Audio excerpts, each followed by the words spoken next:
Travel की दुनिया के दोस्तों, मैं हूं राजेश ठाकुर और मेरी जापान स्टोरी के आखिरी चैप्टर में आप सभी का बहुत बहुत स्वागत है।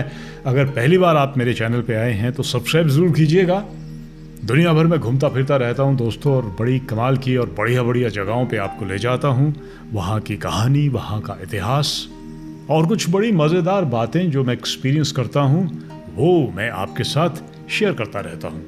दोस्तों, आज मैं आपको एक ऐसे जापान के शहर में ले चलूँगा जिसके बारे में बड़े कम लोग जानते हैं। शहर का नाम है हमामात्सु। वहाँ पे हम इवनिंग बिताएंगे। शाम को घूमते फिरते क्या एक्सपीरियंस करता हूँ उस शहर में वो आपके साथ शेयर करूँगा। और कल सुबह हम लोग जब एयरपोर्ट की तरफ निकलेंगे तो रास्ते में एक बड़ा ही कमाल का एक्सपीरियंस मैं करना चाहूँगा जिसके बिना शायद जापान छोड़ना बड़ा मुश्किल हो जाएगा। वो है दोस्तों एक बड़ी मशहूर जगह। उस जगह का नाम है मोकिनोहारा। ये जगह अपनी ग्रीन टी फार्मिंग के लिए बड़ी मशहूर है। तो वहाँ के एक टी गार्डन में आपको लिए चलूँगा। किस तरीके से वहाँ पे प्रोडक्शन होता है, कामदाम होता है, वो आपको मैं दिखाऊंगा। तो आइए दोस्तों, चलिए एक सुहानी शाम हमामात्सु में और एक ताजगी भरी सुबह मोकिनोहारा की चाय की वादियों में शुरू करते हैं मेरी जापान स्टोरी का ये आखिरी सफ़र।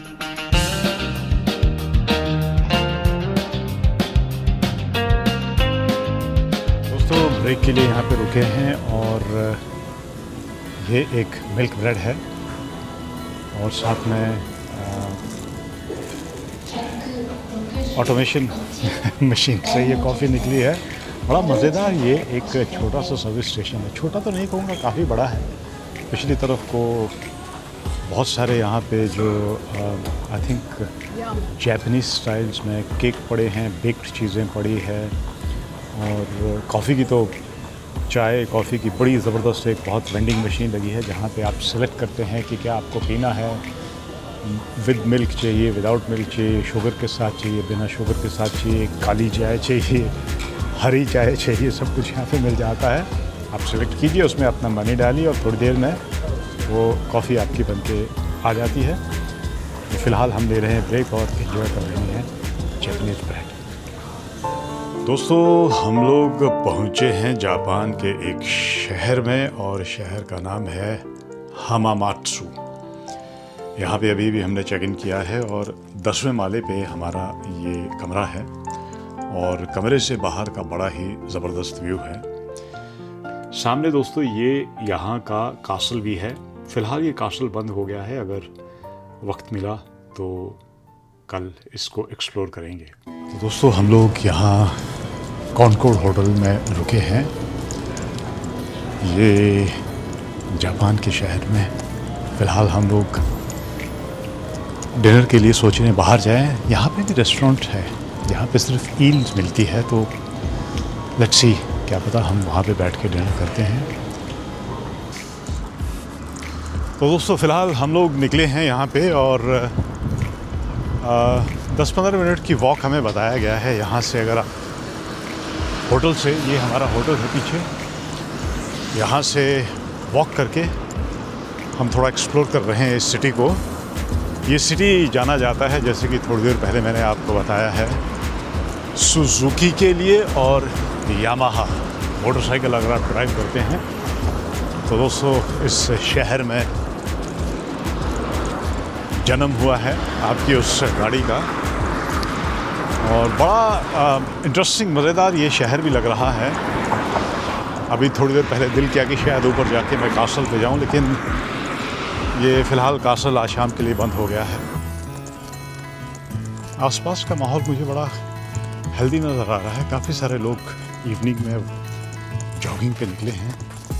मैं पीछे देख रहा था कासल के पार्क की तरफ भी और लग रहा है काफ़ी बड़े बड़े ऊंचे ऊंचे होटल्स भी यहाँ पे हैं। सो मोस्टली आई थिंक जो बिज़नेस से जुड़े लोग बाग हैं, स्पेशली कार इंडस्ट्री से, ऑटोमोबाइल से, शायद हो सकता है और भी दूसरी यहाँ पे काफ़ी सारी फैक्ट्रीज़ हो, काफ़ी सारा प्रोडक्शन हो।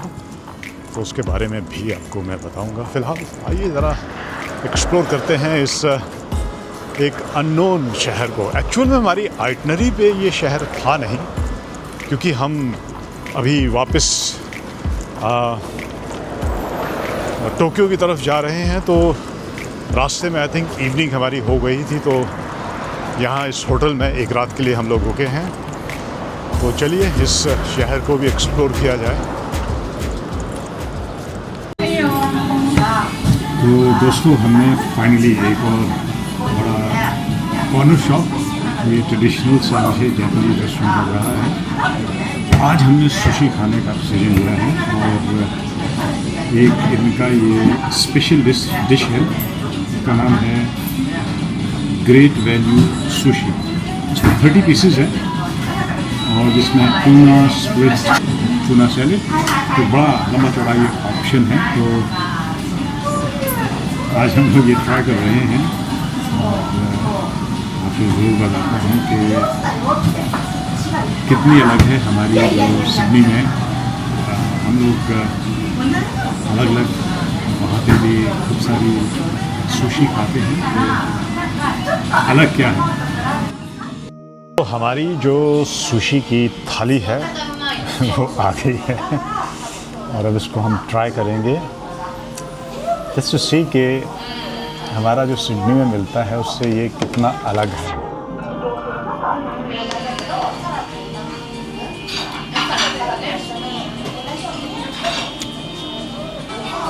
ओवरऑल टेस्ट मुझे लगता है, हालांकि सिर्फ मैंने अभी 2 ट्राई कर रखे हैं, लेकिन मुझे लग रहा है कि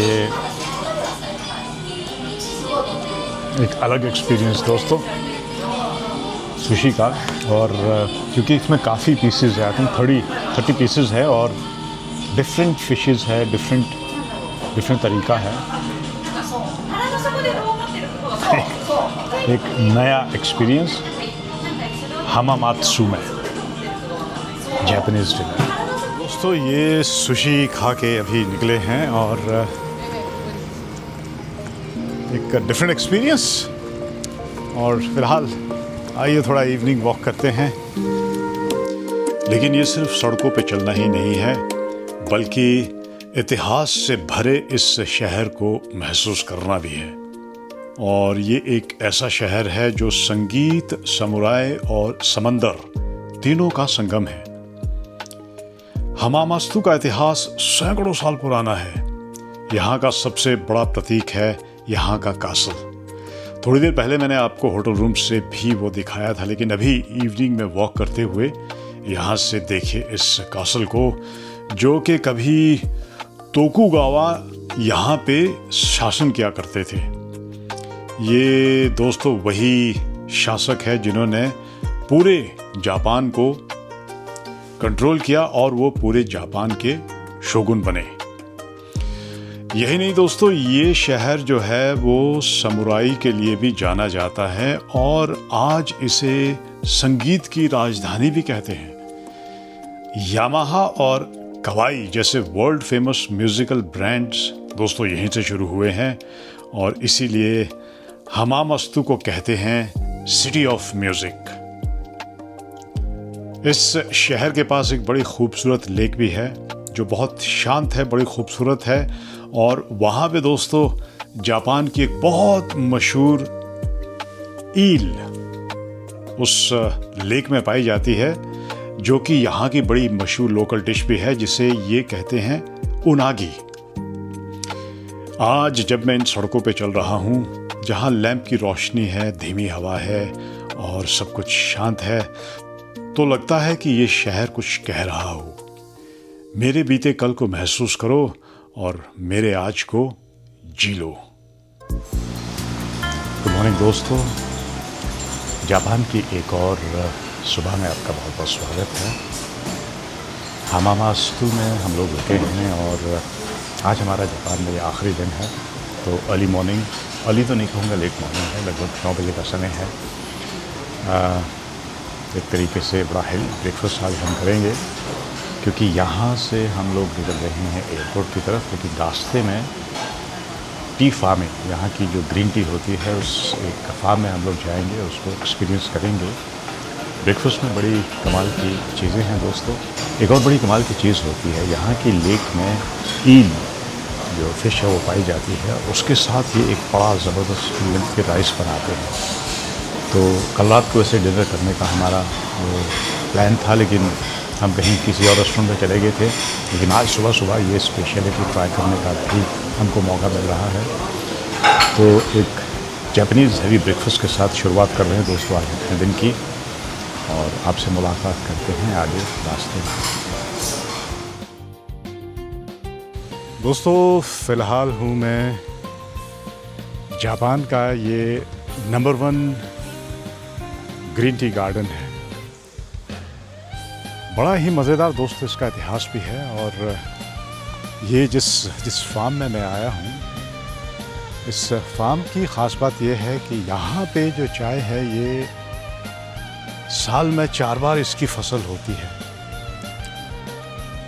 आप ये जो चाय का बागान देख रहे हैं, कहते हैं एक पौधे को जब ये लगाते हैं तो लगभग 6 साल लगते हैं उसे ये ग्रीन टी हमको और आपको देने में। और इसकी जो उम्र होती है वो होती है 30 साल। हालांकि एक पौधा इन्होंने हमें दिखाया है जिसकी उम्र 150 साल की है। तो बड़ा ही खूबसूरत दोस्तों ये एक गार्डन है, और इस गार्डन में जहाँ मर्ज़ी आप निकल जाते हैं, बड़ा ज़बरदस्त यहाँ का माहौल है। और बड़ी इंटरेस्टिंग इसकी हिस्ट्री भी है। एक ज़माने में जब जापान में 2 अलग अलग यहाँ पे सैनिक होते थे। ये जो राजाओं महाराजाओं का जो ज़माना है, उस ज़माने में एक तो होते थे निंजा, जो कि यहाँ के जो शासक थे उनके एक तरीके से सीक्रेट सर्विसेज में काम करने वाले लोग थे। और जो दूसरा था वो हम सभी जानते हैं, समुराई, आप लोगों ने सुना होगा। तो जब ये शासन ख़त्म हुआ तो सवाल ये उठा कि जितने भी ये सैनिक हैं ये क्या करेंगे। तो ये जो तलवारों से और हथियारों से खेलने वाले लोग थे, इन्होंने डिसाइड किया कि ये बनेंगे किसान। तो जो निंजा थे वो लोग आए इस टी गार्डन्स में, और ये ग्रीन टी की फार्मिंग करते हैं।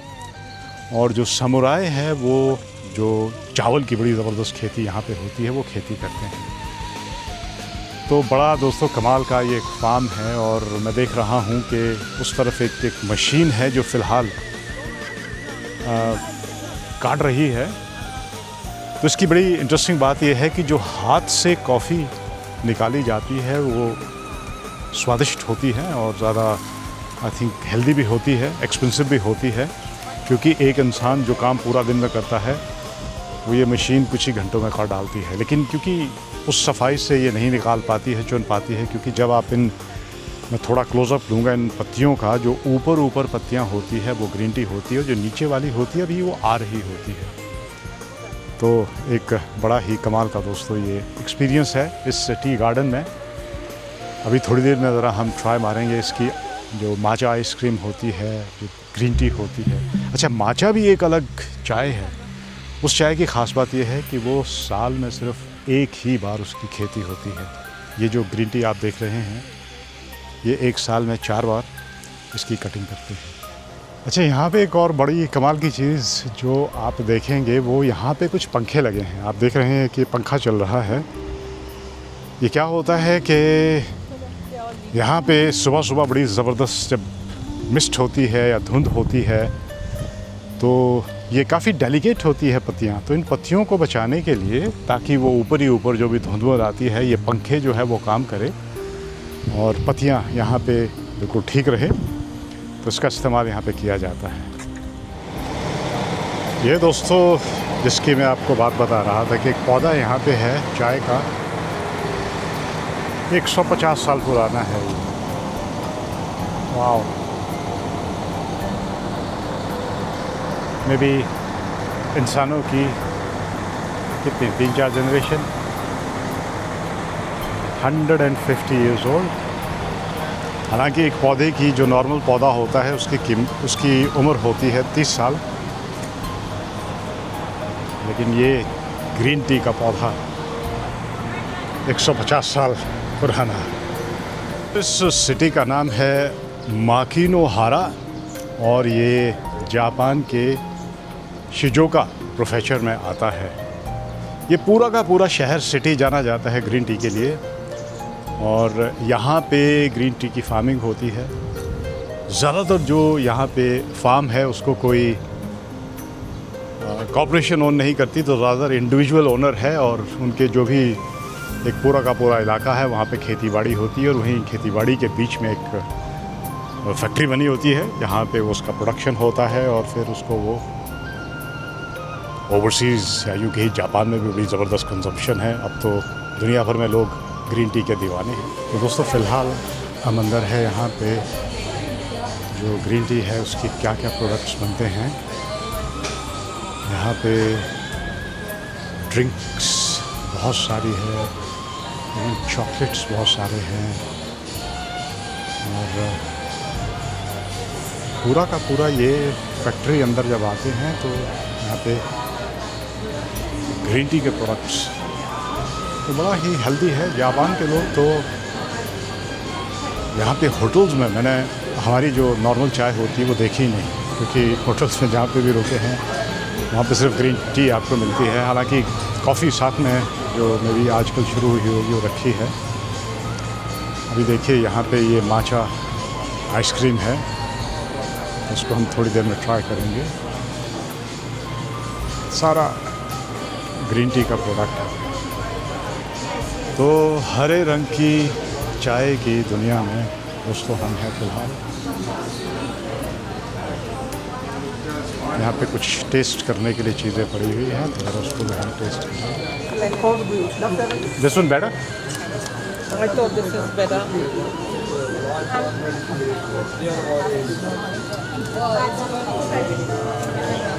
दोस्तों ये रिकमेंड किया गया है तो मैं इसे ट्राई कर रहा हूँ। ओह आई थिंक ग्रीन टी के साथ साथ इसमें स्लाइटली लेमन भी है। और इसी के साथ दोस्तों मेरी जापान यात्रा अपने मुकाम पे पहुंची है। शोर से भरे शहरों से लेकर शांत मंदिर तक, नारा के प्यारे हिरणों से लेकर मोकिनोहारा की चाय की वादियों तक, हर जगह ने जैसे कोई ना कोई कहानी मेरे दिल में छोड़ी है। जापान ने मुझे हैरान भी किया है, सिखाया भी है और सबसे ज्यादा रुककर जीने का असली मतलब समझाया है। मेरी इस पूरी जापान स्टोरी से जुड़े रहने के लिए तहे दिल से आप सभी का बहुत बहुत धन्यवाद। अगली यात्रा तक जापान को मेरा प्यार भरा सायोनारा।